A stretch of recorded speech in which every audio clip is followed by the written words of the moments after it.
நிழல் இலக்கிய தரம் உங்களுக்காக. தலைமை தாங்கி இருக்கக்கூடிய மதிப்புக்குரிய தோழர் சடையப்பன் அவர்களே,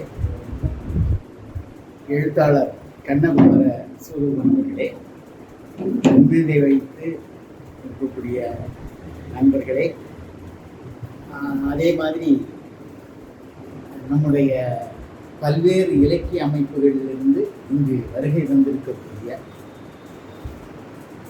எல்லாரும் சாகித்ய அகாடமி கிடைக்கட்டும், அதுக்கு மேலே உள்ள விருதுகள் கிடைக்கட்டும் அப்படின்லாம் சொன்னாங்க. ஆனால் அதை விட எல்லாம் முக்கியமான விருது இப்போ அவருக்கு கிடைச்சிக்கிட்டு இருக்கு.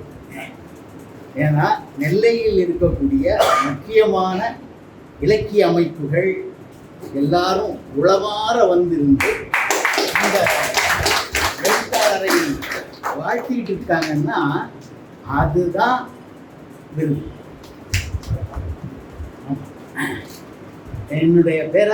என்னுடைய ஆசான் பேராசிரியர் சிவசுப்பிரமணியன், உங்களுக்கெல்லாம் கேள்விப்பட்டிருப்பீங்க. வஉசி கல்லூரி பேராசிரியராக தொடர்ச்சியாக எழுதி கொண்டிருக்கிறார். இப்போ அவர் ஒரு சொல்லுவார், அவார்டு எதுக்கிடையே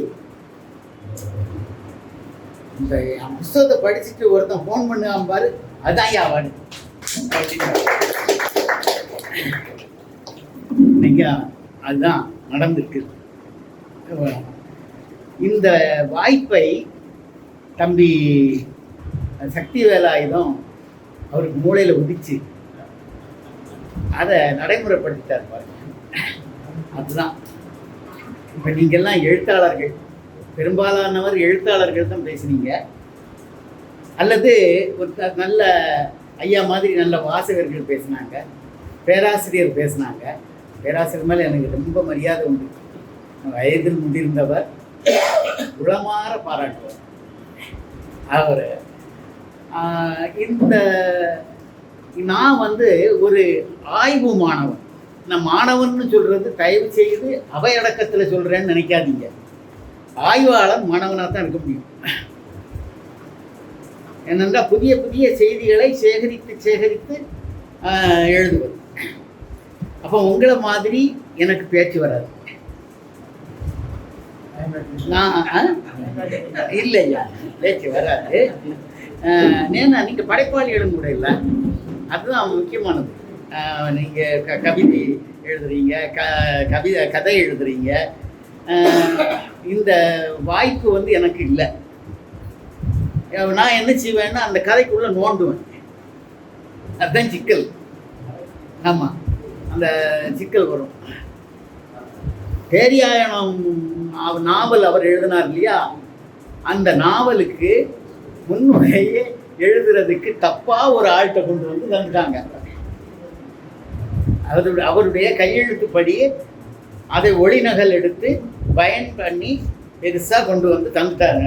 தோழர் கிருஷ்ணராஜ் அவர்களும் தோழர் கண்ணகுமார விஸ்வரூபன் அவர்களும் வீட்டில் தந்தாங்க. நான் அவர்கிட்ட சொன்னது 1 மாதம் ஆகும் அப்படின்னு சொன்னேன். கடைசியில் 1 மாதம் இல்லை, 2 மாதம் இல்லை, 3 மாதம் இல்லை, 4 மாதம் இல்லை.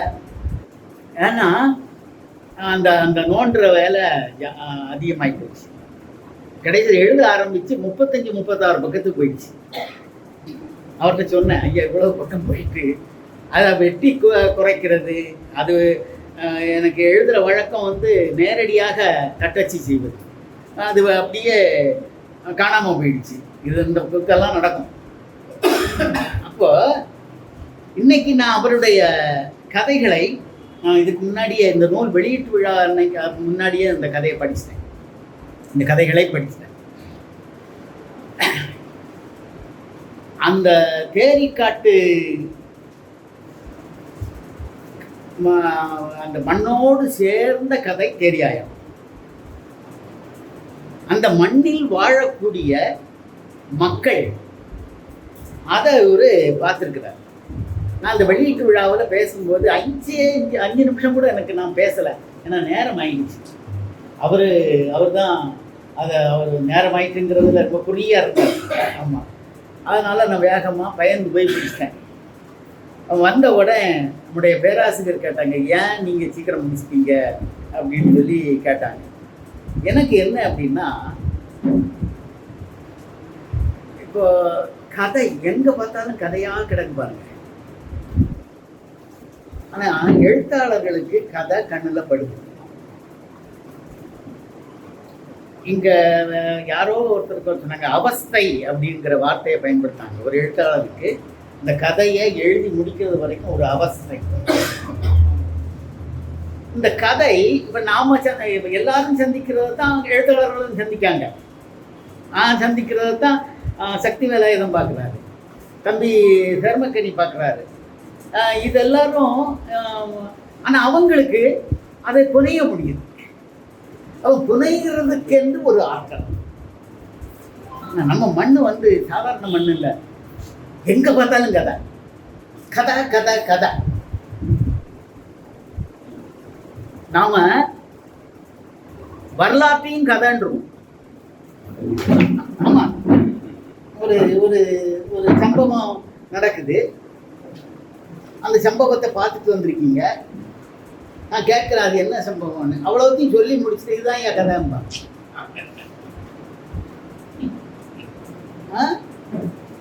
இன்னொரு அர்த்தம் இருக்கு, ஏதாவது சொன்ன உடனே கதை விடாத அப்படின்னு சொல்லும். அப்போ கதைக்கு பொய்ன்னு ஒரு அர்த்தம் இருக்கு, கதைக்கு உண்மைன்னு ஒரு அர்த்தம் இருக்கு, பொய்ன்னு ஒரு அர்த்தம் இருக்கு. அந்த மாதிரி இப்போ வில்லுப்பாட்டில் என்ன கதை பாடுறாங்க அப்படின்னு கேட்பாங்க. அது சுழமடசாமி கதை, முத்தாரம்மன் கதை, அது கதை. ஆனா கதையை பாட்டா பாடுறாங்க, அத கதைன்னு தான் சொல்லும். அப்பா கதைங்கிறதுக்கு இலங்கையில் என்ன செய்வாங்க, உரையாடி கொண்டிருப்பதை கதைச்சோண்டு இருக்காங்க. கதைத்தல், கதைத்தல், உரையாடுதல், ஏராளமான. இதுக்கு காரணம் என்ன? இந்த வார்த்தைகளுக்கு இவ்வளவு அர்த்தம், இந்த வார்த்தைக்கு இவ்வளவு பொருண்மைகள் இருக்கின்றன அப்படிங்கிறதுக்கு என்ன காரணம்னா, எங்க பார்த்தாலும் கதை. அதான் திரும்பின பக்கமெல்லாம் கதை கிடைக்கும். எழுத்தாலும் துபக்கல் பிடிச்சுக்கிறாங்க. அதான் அந்த ரகசியம். அதுதான் காக்கா கறிக்கடைக்கு வந்தா காக்காவை அது எப்போன்னு பார்த்துட்டு ஒண்ணுல ஒரு கையில இருக்கக்கூடிய அந்த கத்தியினால ஒரு வெட்டாவது கொடுக்கணும். அது தோணும். அது நிக்குமா? அவன் நினைச்சதை சாதிச்சுட்டு போயிடும், அடிச்சுட்டு போயிடும். கறிக்கடையில இருந்து அள்ளிட்டு போயிடும். அள்ளி கொண்டு போறது எங்க போறதுன்னு அவருக்கு தெரியாது. பிறகு இடத்த கண்டுபிடிச்சிட்டார், எங்க இருக்குங்கிறது இடத்த கண்டுபிடிச்சிட்டார். அந்த வீட்டுக்கு ஒரு வீட்டினுடைய நிற்கக்கூடிய மரம், அதுல கூடு கட்டி இருக்குது. அந்த கூட்டுல அந்த காக்கா குஞ்சுகள் இருக்கு. அதுக்கு கொண்டு போய் அதை கொடுக்கு. கொஞ்ச நாளா அந்த காக்காவை இவர் அந்த மரத்துல இருந்து அந்த கூட்டை பிரிச்சு போடணும்னு நினைச்சு வீட்டு ஓனருக்கெல்லாம் போய் கேட்கிறாரு. அவரு முடியாதுன்ட்டார். அதுக்கப்புறம் கொஞ்ச நாளா அந்த காக்காவை காணும். எதிரி என்ன பண்றாரு? கறிக்கடைக்காரரு அந்த காக்காவை தேடுறாரு. காணலையே, எங்க போச்சு அப்படி. அந்த காக்கா குஞ்சுகள்லாம் வளர்ந்து பறந்து போயிட்டு, காக்காவும் அந்த குஞ்சுகளுக்கு கொடுக்க வேண்டிய தேவை முடிஞ்சுது. நீ அடுத்தாப்புல குஞ்சு பொறிக்கும் போதுதான் கறிக்கடைக்கு வரும். அந்த வீட்டுக்காரர் சொல்றாரு, அப்பா கூட்டை பிரிச்சிரு, இது நம்ம கூட்டை பிரிச்சிருவோம் அப்படின்னு. வேண்டாம், கறிக்கடைக்காரன் சொல்றாரு, வேண்டாம், அது வரும், நீ குஞ்சு பிரிக்கும்போது அது வரும். நானே எத்தனையோ காக்கா பார்த்துருக்கேன். ஆமா, அது எனக்கும் சில காக்கா அடிச்சு தெரியுமில்ல, டப்புன்னு மண்டையில போட்டு உண்டு, அடிக்கலான்னு தோணும். அந்த காக்காவை கதையாக்கிட்டார் மனுஷன்.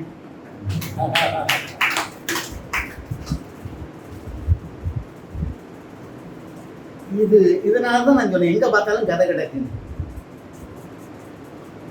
இந்தால் எழுத்த அந்த தர்மராஜ் என்கிற என்னுடைய நண்பர் ஒருத்தர் ஒரு கதை சொன்னாங்க. அபயாரம்மன் நோன்பு அங்க தெரியுங்களா?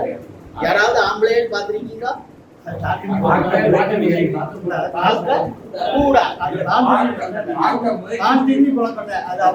தாந்தண்ணி கொடுக்கட்ட, அதனாலதான் தாந்தண்ணின்னு நம்ம திட்டுறோம். முயற்சி பண்ணாலும் தான். ஆனா நான் அந்த கொழுக்கட்டை தின்னுருக்கேன். எங்க அம்மா வந்து பைய மடியில வச்சு கொண்டு வந்து, அது வந்து உப்பு இல்லாத கொழுக்கட்டை. பல வடிவங்களில் செய்யப்படும். உரல், உலக்க, அம்மி, பல வடிவங்கள்ல அதை செய்வாங்க.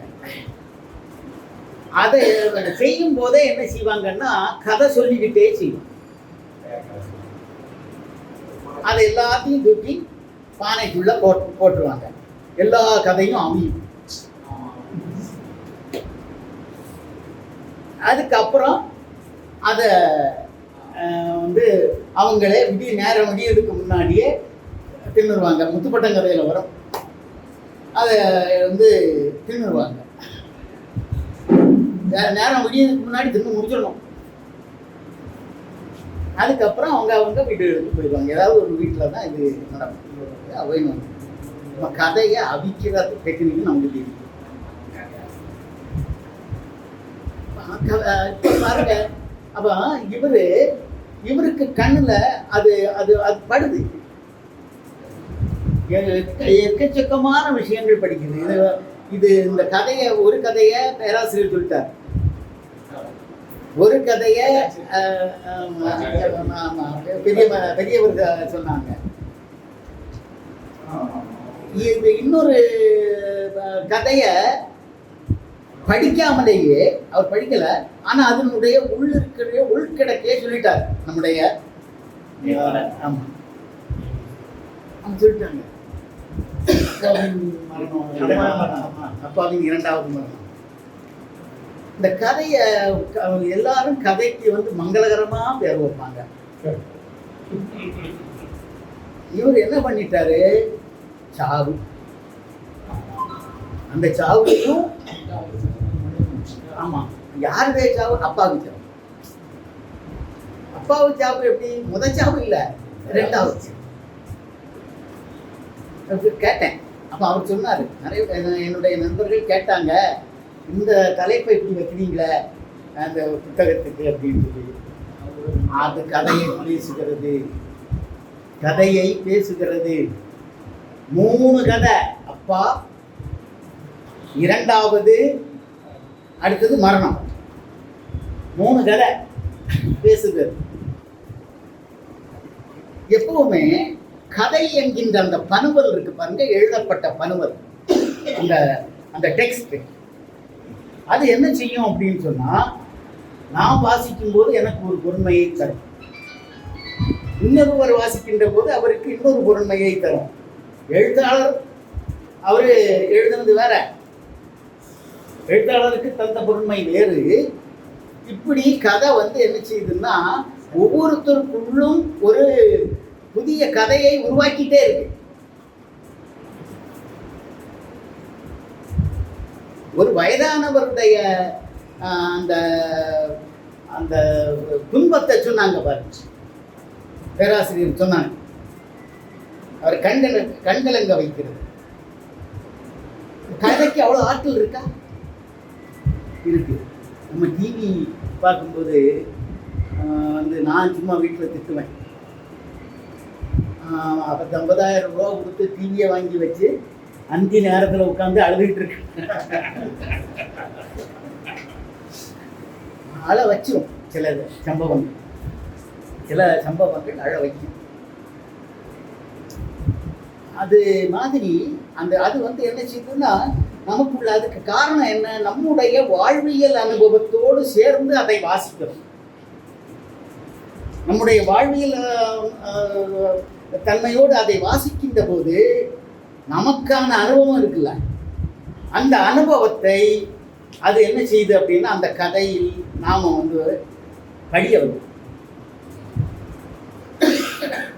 அந்த நம்முடைய அனுபவம் அந்த கதையோடு ஒரு விதமான அனாலிசிஸ் நடக்கும். ஒரு ஒரு ஒரு பகுப்பு ஒரு பகுப்பாய்வு நடக்கும்.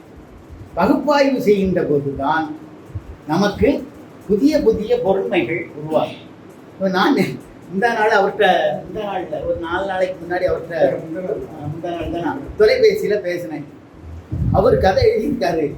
அவர் நினைக்காத ஒரு ஏதாச்சும் நான் சொல்லிட்டேன். ஓ, அதுக்கு இப்படி ஒரு அர்த்தம் எடுக்கலாமோன்னு கேட்கல. அந்த ஆமாம், அந்த கதை ஒரு காஞ்ச மரம். ஆமாம், காஞ்ச மரம் அப்படிங்கிற வடின்னு ஒரு அம்மா, அவங்க வீட்டில் ஒரு வளைகாப்பு நிகழ்ச்சி நடக்கும்.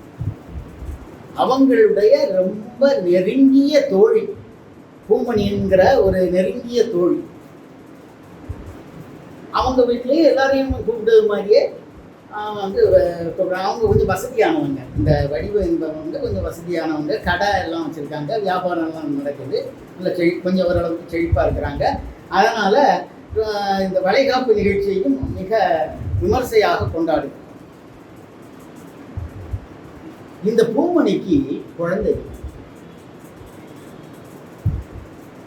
குழந்தை இல்லைங்கிறத அந்த வடிவு வந்து ஏன்னா எங்களுடைய 2 பேரும் அவ்வளவு தோழி திக் ஃப்ரெண்ட்ஸ் அப்படின்னு சொல்லுவோம்ல, அவங்க வந்து அதை பெரிதாக எடுக்கிறது இல்லை, நீ வரணும் கண்டிப்பான்னு சொல்லிட்டு போயிட்டாங்க.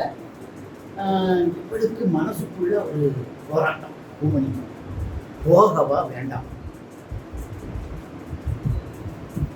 போகவா வேண்டாம். எனக்கு அந்த அனுபவம் உண்டு. திருமணமாய் 10 ஆண்டுகள் குழந்தை கிடையாது, நான் அனுபவிச்சிருக்கிறேன். நான் எங்கள் வீட்டில் அனுபவிச்சிருக்காங்க. அப்போ தன்னுடைய சகோதரனுக்கு கல்யாணத்துக்கு தாலி கட்ட வேண்டியது என்னுடைய மனைவி, முடியாதுங்க. அப்போ இப்போ வேண்டாம், அந்த மனசு என்ன செய்யுங்கிறத அழகாக கொண்டு வர்றாரு, அழகாக கொண்டு வருவார். கடைசியில் போக வேண்டாம்னு முடிவு பண்ணிட்டார். தம்பி அது தோழி வீடு தானே, அவர் சொல்லிக்கிடலாம் அப்படின்னு எல்லா வளைகாப்பெல்லாம் முடிஞ்சுது. அப்போ 2 நாள் கழித்து அப்படி அந்த கடைக்கு பக்கம் போகிறார். தோழி புன்முறுவலோடு அந்த இவனுக்கு என்ன வேணும் அப்படின்லாம் கேட்டு சாமான்கள் எல்லாம் கொடுத்து சிரிச்சுட்டு அனுப்பிவிட்டான். அவ கடந்து ஒரு 4-5 அடி போயிருப்பா. இன்னும் ஒரு பொம்பளை, அவ 5 பெத்தவன். அவட்ட நீ ஏன் எங்கள் வீட்டுக்கு வளைகாப்புக்கு வரல அப்படின்னு கேட்குறேன். முதல்ல இவன் நினச்சிருன்னு நம்ம போகாததை மறந்துட்ட பொருளுக்குன்னு நினச்சிக்கிட்டா ஃபோன் பண்ணி, ஆனால் அவன் மறக்கலை. இன்னொரு பொம்பளைட்டு நீ ஏன் வரல எங்கள் வீட்டுக்கு அப்படின்னு கேட்குறேன். அந்த இவளுக்கு அதை கேட்ட உடனே இது மட்டும் கேட்கல. இப்போ இவளும் தோழியும் சராசரியாகவும் அந்த பெண்மணியாக தான் இருக்கிறா அப்படின்னு நினச்சிட்டு வர்றதுன்னு இவர் மனசில் அது வரைக்கும் பட்டிருக்கு. இப்போ நான் என்ன புதுசாக கேட்டேன் அவர்கிட்ட, உண்மைதான். அந்த ஒரு தோழிகிட்ட அதை கேட்டு சங்கடத்தை ஏற்படுத்த வேண்டாம் என்று நினைத்து அவ கேட்கல. அப்ப அவர் கேட்டாரு, ஓ இதுக்கு இப்படி ஒரு அர்த்தம் இருக்குமா? நான் அவர் எழுதல, இதுக்கு இப்படி ஒரு அர்த்தம் இருக்குமா? அப்போ இப்போ அந்த அந்த 2 பெண்களும் இருந்திருந்தாங்கன்னா, அந்த முதல்ல அந்த கடைக்கு போயிட்டு வந்தாங்க பாருங்க, அந்த பூமணி, அவங்களுக்கு இவருக்கு தெரிஞ்ச ஆளாக இருந்தா அவங்களுக்கு இதை போய் அதை சொல்கிறாருன்னு வைப்போமே, அவங்களுக்கு அந்த அந்த அந்த வடிவுக்கு மேலே உள்ள கோபம் இது தாங்க வாசிப்பு. வாசிப்பு இந்த மாதிரி நிறைய பொழுதடைவு பூக்கள் அப்படிதான் அந்த பேராசிரியர் சொன்ன கதை. அடுத்தது ஒரு கதை, அசுரன் ஒரு கதை எழுதியிருக்கார். அந்த கதை ஒரு மாதிரி வந்து இருக்கக்கூடியவனை உசுப்பேத்துறதுக்குன்னு ஒரு கூட்டம் வந்து தெரியும். அப்படி உசுப்பேத்தியே ஒருத்தனை ரவுடி ஆகிட்டான். நல்லா இருந்தது இந்த கதை. உசுப்பேத்தியே ரவுடி ஆகிட்டான். அப்ப ரவுடி ஆக்கினவனுக்கு அந்த நோக்கம் இல்லை, ஆக்குனாங்க பாருங்க, ரவுடியா ஆக்குனாங்க பாருங்க. அவங்க எல்லாரும் எதுக்காக அப்படின்னு சொன்னா, வேறொரு குழுவை அடிப்பதற்காக, கேலி செய்வதற்காக, தட்டுவதற்காக இந்த ஆளை உருவாக்குறாங்க. ஏன்னா தங்களுக்கு அதுக்குள்ள சாமர்த்தியம் பத்தலை. இந்த சாமர்த்தியம் பத்தாதவங்களுக்கு தான் இந்த மாதிரி குசுர்த்தி வேலையெல்லாம் இருக்கும். ஆமா, அப்படி டிஸ்ட் பண்ணி விடுவாங்க. நாங்கள் கலாய்வுக்கு போவோம். நம்ம ஊரில் நம்ம பகுதி தான் சாதி சண்டைகள் நிறைய இருக்குமே. சாதி சண்டைகள் நிறைய நடக்கக்கூடிய இடம் தானே. அப்போ 2 சாதிக்கு இடையில சண்டை நடக்கும். அந்த சாதியை போய் பார்த்தா இந்த சாதிக்கு போவோம் வரும், இந்த சாதி நாங்கள் அது ஒரு டெக்னிக்காக நாங்கள் வந்து கலாய்வு செய்வோம். அடுத்தது ஒரு குரூப் இருக்கும். அந்த குரூப்பை பற்றி யாரும் பேச மாட்டாங்க, பேப்பர்லேயும் வராது, எந்த மீடியாக்கள்லையும் வராது. அது என்னதுன்னா சைலண்ட் குரூப். Silent group. ஆமாம், அந்த குரூப் என்ன செய்யணும், நாங்கள் அந்த பக்கமும் இல்லை இந்த பக்கமும் இல்லை, அப்படி ஒருத்தன் இருக்கவே முடியாதுங்க. அப்படி இருந்தான்னா அவன் கள்ளன். ஆமாம், எனக்கு அவன் நீயும் வேணும் அப்படின்னு இருந்துட்டான்னா அவனை நம்பக்கூடாது. அந்த குரூப் ஒன்று இருக்கும். அந்த சைலண்ட் குரூப் தான் வந்து அது. ஏன்னா அவங்களுக்கு சாமர்த்தியம் பத்தாது. இவங்ககிட்டையும் நல்ல பேர் எடுக்கணும், அவங்ககிட்டையும் நல்ல பேர் எடுக்கணும். அங்கேயும் போட்டு விடுவோம், இங்கேயும் போட்டு விடுவோம். அப்படி இருக்கும். ஆனால் சீனுக்குள்ளே வரமாட்டாங்க. நிறைய சாதிகள் இருக்கு. அந்த இதுதான் இங்கே நடக்குது. அவரை உசுப்பேற்றி விட்டுட்டு கடைசியில் அவன் யார், இவங்க கண்ட்ரோல்லையும் நிற்கல. ஒரு லைன் போகுது, போய் கடைசியில் ஒரு இடத்துல அவன் என்ன செய்கிறான் அப்படின்னு சொன்னால், அந்த ஊரில் உள்ள ஒரு மூக்காண்டியினுடைய மனைவி தேவயானி, அவள் அழகான பொண்ணு. அவளை துன்புறுத்தி சாகடித்தோம்.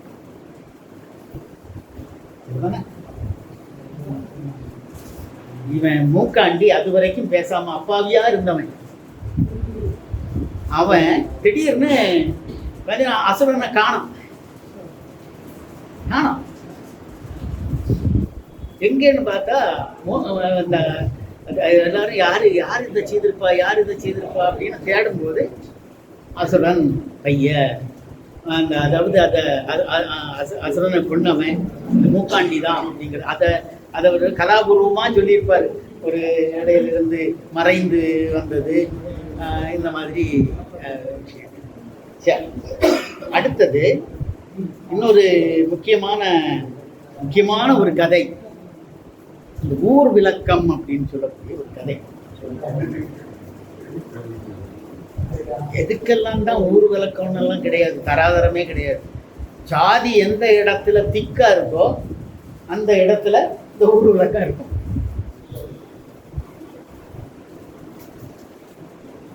சாதி சார்ந்த சமூகத்துல அது இருக்கும். ஒருத்தர் பரோபகாரி, மாசா, அவர் பேர் வந்து மாசா. ரொம்ப அவர் என்ன செய்கிறாரு அப்படின்னா, அவங்க ஊரில் இருக்கக்கூடிய தெய்வம், அந்த தெய்வத்துக்கு பேர் அந்த அந்த அம்மனை கும்பிட்டுக்கிட்டே இருப்பார். எப்போ பார்த்தாலும் அந்த அம்மனை கும்பிட்டுக்கிட்டே இருப்பார். அவருடைய மகன் நல்ல வளர்ந்த பையன், திருமண வயதான, திருமணத்துக்கெல்லாம் பேசிட்டு இருக்காங்க. அந்த நேரம் அவன் செத்து போறான். இவருக்கு நான் இவ்வளவு நாள் இவ்வளவு கும்பிட்டுட்டு இருந்திருக்கேன், இனிமேல் இவ்வளவு நான் கும்பிட மாட்டேன் அப்படின்ட்டு இருக்கேன். அப்போ அவளுக்கு அந்த அந்த கொடை வருது அந்த அம்மனுக்கு. இவர் நான் வரி தர மாட்டேன் அப்படின்னு சொல்லிடுறாரு. வரி கொடுக்காததுனாலேயே அவரை ஊர் விளக்கம் பண்ணிட்டார். ஊர் விளக்கம் பண்றாங்க. அவரு நிறைய உதவிகள் செய்வாரு. இந்த கதையில வரக்கூடிய கதாநாயகனுக்கு நிறைய உதவி செய்வார். அவரு செத்து போறாரு, உடம்பு சரியில்லாம. இந்த அம்மா விட்டு அழுது, இந்த ஒப்பாரியை கேட்டா எனக்கு வேலை வந்துட்டு அப்படின்னு சொல்லி எந்திரிச்சு போகக்கூடியதுக்குன்னு ஒரு ஆள் இருக்காரு. அவர் பேரு வெள்ளையா, சங்கூதுரவு. இறப்புல வச்சிருந்த சங்க எடுத்து அங்க வேகமா போறாரு. போகும்போது ஊர் விளக்கம் செய்யப்பட்ட அந்த வீடுலாம் இது அவருடைய வீடுலாம் தயங்கி நிற்கிறார். மனப்போராட்டத்தை கண்ணகுமார விஸ்வரூபம் ரொம்ப அற்புதமா எழுதுவார். அந்த பேராசிரியர் சொன்ன கதையும் அதான், அவங்க சொன்னது கதையும் அதான். இந்த மனப்போராட்டங்கள் அப்படி உள்ளுக்குள்ள புகுந்துருவார். ஒவ்வொரு மனுஷனுக்குள்ளேயும் புகுந்து போய் எழுதுறது. அவருக்குன்னு அது ஒரு மொழி வருது, அந்த மொழி வருது. அந்த மனப்போராட்டத்தை அப்புறம் விளக்கிக்கிட்டே போவார் இந்த வெள்ளையனுக்கு. அப்புறம் பார்க்குறாரு, இந்த ஆள் நமக்கு என்னெல்லாம் செய்திருக்காரு. அவரை பார்க்க போனா வேற இடத்துல எல்லாம் வெளியே தான் நிப்பாட்டுவாங்க, இவர் என்னை கூப்பிட்டு வச்சு சாப்பாடு போடுவார். வயிறார அந்த ஆளெல்லாம் செத்துருக்காரு. ஊர் என்ன வேணாலும் சொல்லட்டும், நான் போறேன் அப்படின்ட்டு எடுத்து ஊத ஆரம்பிச்சிடுறாரு. அவர்கிட்ட உதவி பெற்ற அவரோட உதவி பெற்றவர்கள் பல பேர் அங்கே வர்றாங்க. ஊர்வலம் ஜம் ஜம்னு போகுது, இவர் சங்க ஊதிட்டு போறாரு. நல்ல கதை தானே, அற்புதமான ஒரு கதை. இது அவர் சொன்னா இன்னும் நல்லா இருக்கும். இது நான் பருந்து பார்வை பார்த்துட்டு வாரேன். அடுத்தது அண்ணன் தம்பிகளுக்கு, அண்ணன் தங்கச்சிக்கு இருக்கக்கூடிய உறவு. சொத்து பொல்லாத. உங்களை பிள்ளைகளுக்கும் சொத்து இருக்கு அப்படின்னு ஒரு சட்டம் இருக்கு. ஆனாலும் என்ன செய்வாங்க, அப்பா அம்மா, அக்கா பொம்பளை பிள்ளைகிட்ட உன்னதான் கட்டி கொடுத்துட்டேன், நகையெல்லாம் போட்டு கட்டி கொடுத்துட்டேனே, நான் தம்பிக்கு எழுதிட்டுமா இந்த வீட்டை அப்படின்னு கேட்பேன். நிறைய அப்பா அம்மா இருக்காங்க, அப்பாவும் அம்மாவும். நம்மளாம் அந்த வயசுக்கு வந்துட்டோம் கிட்டத்தட்ட, பெரியவங்க. ஆமாம். அந்த அப்போ இங்கே தங்கச்சிக்கு ஒரு அண்ணன் மேலே கொஞ்சம் மரியாதைலாம் உண்டு. ஆனால் அண்ணன் என்ன செய்திருக்காரு அப்படின்னு சொன்னால், அவளுடைய கஷ்டத்தை பார்த்து கொஞ்சம் பணம் கொடுத்துருக்காரு. பணம் கொடுத்துட்டு 10ஆம் தேதி நீ எனக்கு வட்டி தந்துடும் அப்படின்னு கேட்பேன்.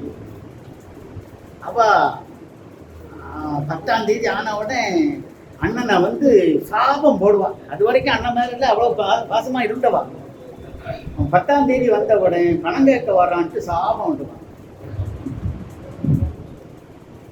போயிட்டான், வந்துட்டான். 10ஆம் தேதி ஒவ்வொரு கடைசியில் அவளுடைய மகளுக்கு திருமணம் செய்ய முடியாத சூழ்நிலையில் அண்ணன் கொஞ்சம் பணம் கொண்டு வந்து கொடுக்குறாரு. இது சொல்லும்போதே அந்த பொண்ணுக்கு பேர் பூங்கனி. பூங்கனியும் ஞான் மகதானே அப்படின்ட்டு அந்த பணத்தை நீ மாதம் தரக்கூடிய வட்டி பணத்தை நான் வங்கியில் போட்டு உங்களுக்காகவே தான் வச்சுருந்தேன், உன் கையில் இருந்தால் நீ செலவழிச்சிருவ அப்படின்னு அண்ணன் சொல்கிறார். இது ஒரு பாசத்தை வெளிப்படுத்தக்கூடியது. அடுத்தது ஒரு கதை இருக்கு. ஒரு பூக்கார், ஒரு மல்லிகை பூ வியாபாரி, ஒரு பொம்பளை. அவள் தெருவில் இறங்கி அந்த பூவை விற்றுட்டு வர்றா. ஒரு பொம்பளை என்ன பண்ணுவான்னா கசடும். 10 ரூபான்னு சொன்னால் இல்லை நீ கொஞ்சம் குறைச்சிக்கோ, நீ இன்னும் கொஞ்சம் ஒரு 4 கண்ணி கூடத்தா, இந்த மாதிரி அவளுக்கு எரிச்சலாக வரும்.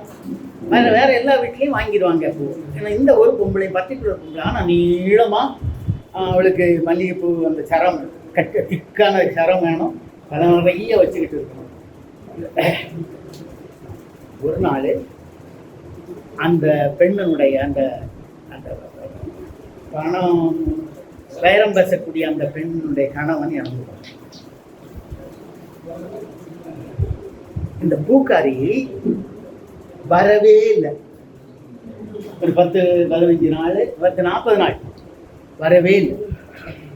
எல்லாரும் தேடுறாங்க, அவ வரலாம். ஒரு 40 நாள் தாண்டின பிறகு இந்த பெண்ணுக்கு பெற்றோர்கள் இல்லாததுனால வேற எங்கேயோ கூட்டி அவளுடைய சொந்தக்காரங்க வீட்டுக்கோ பெற்றோர் வீட்டுக்கோ ஏதோ அந்த பெண்ணை அனுப்பி வைக்கிறாங்க. திடீர்னு இந்த பூக்காரி வர்றான். ஏம்மா நீ இல்லை, அவள் அவ்வளோ கசடுனாலும் அவள் தலை நிறைய பூவெல்லாம் வச்சுட்டு பூவை நேசிச்சான். அவள் இனிமேல் பூ வைக்க முடியாதுங்கிறதுனால நம்ம மற்றவங்கெல்லாம் அந்த அவள் மனசு என்ன பாடுபடும், அதனால நான் இது இந்த மாதிரி கதைகள் இதெல்லாம் சொல்லிட்டு நான் இப்போ ஒரு கதையை மட்டும் சொல்லலை. அப்பாவின் 2வது மரணம். இது அவரு ஒரு சம்பவத்தை எழுதுறார். எனக்கு இது என்ன தோன்றியது என்றால், நான் ஒரு சுற்றுச்சூழல் ஆர்வலன் என்கின்ற முறையில் இது ஒரு சுற்றுச்சூழல் சார்ந்த கதை என்று நான் கருதுகிறேன். ரோட்டில் மரம் நடுறார். மரம் நட்டு அது என்ன அது பேர் என்ன சொன்னீங்க? காவட்டு கம்பு. இங்க என்ன சொல்லுவாங்க? தண்ணி எடுத்துட்டு தோல்ல வச்சு 2 நாள் தொங்கும் தெரியுமா? இது என்ன சொல்லுவீங்க? காவடியா? காக்கட்டை. எங்க ஊர்ல காக்கட்டை அப்படிம்பாங்க. காக்கட்டை அது பனை ஓலையிலேயே செய்திருப்பாங்க. தண்ணி நிற்கும். அதை வெயிட் அதிகமாக இருக்கிறதுனால அதை 2 கையை பிடிக்கும், தோளில் அந்த கம்பு இருக்கும், வந்துட்டு அந்த இதை கொண்டு வருவாங்க. அதில் தண்ணி எடுத்து, அதாவது இந்த அப்பா என்ன செய்கிறாரு அப்படின்னா, ஒரு வீட்டில் ஒரு பண்ணையார், ஒரு பணக்காரருடைய வீட்டில் வேலை பார்க்குறாரு. அவருக்கு இவரை ரொம்ப பிடிக்கும். இவர் அந்த மரங்களுக்கெல்லாம் தண்ணி விடுறது இதெல்லாம் அவருக்கு அவர் அதை ஆதரிப்பார். அவர் ரூபாயும் கொடுப்பார். அவர் இறந்துடுவார். அவருக்கு மகன் என்ன பண்றான் அப்படின்னு, நீ இந்த ரோட்ல தண்ணி எடுக்கிறதுக்கு நான் ஏன் பைசா தரணும்? எங்க அப்பா பைத்தியார் தந்திருப்பாரு, நான் தர முடியாது. இவர் அந்த அந்த இதெல்லாத்தையும் கொண்டு வீட்டில் கொண்டு வச்சுட்டு 2 நாள் தண்ணி விட போகல. அப்புறம் பார்க்குறாரு, இந்த மரங்கள் எல்லாம் வாடு, வளர்ந்து வரக்கூடிய மரம் தானே, வாடு. அது இவருக்கு தாங்கலை. இவர் என்ன செய்கிறாரு, போய் தண்ணி எடுத்து திரும்பி கொண்டு விடுறாரு. மரங்கள்லாம் நல்லா செழிப்பாக வளர்ந்துட்டு. இப்போ அப்பா உயிரோடு இல்லை. நான் அரசாங்கம் என்ன பண்ணுது, ரோடை விரிவுபடுத்துகிறோன்னு சொல்லிட்டு நான் 78 பாளையங்கோட்டைக்கு வந்தேன்.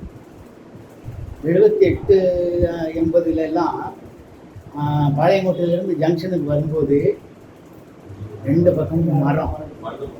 ஞாபகம் மருத மரம். இப்போ வருத்தமா ஒன்று 2 இருக்கும் அங்கங்கயா. அதுவும் கூச்சம் இல்லாம வெட்டுறதுக்கு தான் பெரிய ஆயுதம் வந்திருக்கேன். டக்குன்னு அவ்வளவுதான். அந்த மரங்களை வெட்டப்படுது. அதனால செத்து போன அப்பா அவரு. இந்த மரங்களெல்லாம் என்னுடைய அப்பா. அதுதான் அப்பாவின் 2வது. இதான் அங்க. ரொம்ப இது சுற்றுச்சூழல் மரங்களை நான் அப்படி பார்க்குறேன். இப்போ நம்ம ஒட்டுமொத்தமாக நான் ரொம்ப நேரம் பேசிட்டு ஒட்டுமொத்தமாக பார்க்கும்போது இவருக்குள்ள இருக்கக்கூடிய இந்த அந்த கதை களங்கள், அவர் தேர்ந்தெடுக்கிற கதை மாந்தர்கள், கதை களங்கள், இதெல்லாம் அவர் என்ன செய்யறாருன்னா அவர் அந்த கதாபாத்திரங்களோடு சண்டை போடுறார். இன்னொன்று மோதி அதை வெளியே கொண்டு வர்றது வரைக்கும் அவஸ்தை. தம்பிக்கு தெரியும், சக்திவேலாயுக்கு தெரியும் அவஸ்தை. மற்றபடி எனக்கு பெரிய எழுத்தாளர்கள் யாருன்னு தெரியல, அடையாளம் இல்லை. அது இவங்களோடு நான் நெருங்கி பழகிட்டேன். அதனால் நல்ல இவருக்கு தெரியும். அவரோட ரொம்ப மாறி மாறி கிண்டல்லாம் அடிப்பார். அந்த அவஸ்தையை உணர்ந்தவர்களுக்கு தெரியும் இவர் எதிர்காலத்தில் ஒரு மிக பெரும் எழுத்தாளர். வருங்கால சந்ததியினர் அவரை பேசுவார்கள். காலாகாலத்துக்கும் இவருடைய நூல்கள், இவருடைய எழுத்துக்கள் உயிரோடு இருக்கும். அவருக்கு நெஞ்சார்ந்த நன்றி சொல்லி